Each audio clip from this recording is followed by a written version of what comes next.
fancy word for speaker, and it actually vibrates sound into your inner eardrum, and that's without having anything actually plugged into your ear.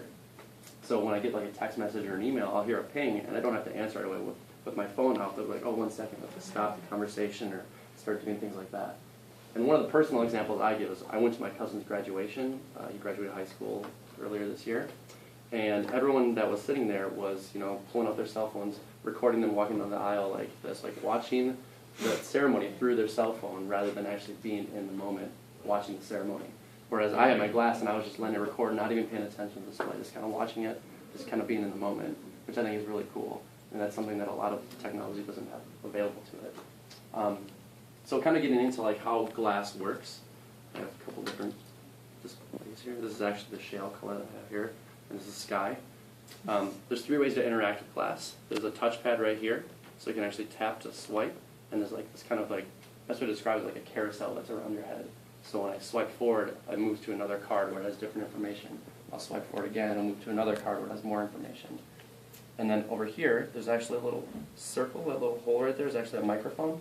So once the display is on, you can actually start using your voice to interact with glass. Like you can say, okay, glass, record a video, take a picture, Google, search for things. And then finally, there's gestures. So if I actually tilt my head up, there's a setting that you can actually turn the display on by tilting your head up. And then you can say, okay, glass, make a call to, or start a video chat or something like that. Once you get glass, don't be worried about breaking it. It's actually really quite durable. So you can see it's pretty strong, but it's also extremely light. So like it bounces on the pinky here.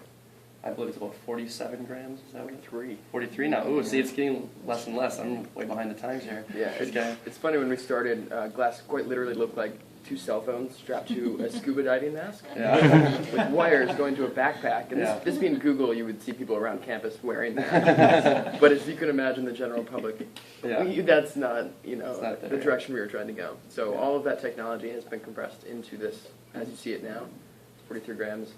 It's essentially a mobile computer and in close access to you. Yeah, and that was 3 years ago. That backpack was 3 years ago. So you think of like 3 years ago to this, to what like the future of glass is going to be. And people ask us a lot, like, what do you see glass like 3 years, 4 years, 5 years from now? Literally, I have no idea. I don't even think the people helping engineer this have an idea. That's what we're kind of learning from our Explorer community, which is the first few thousand people that actually have glass. They're out in the wild, kind of just experimenting with it.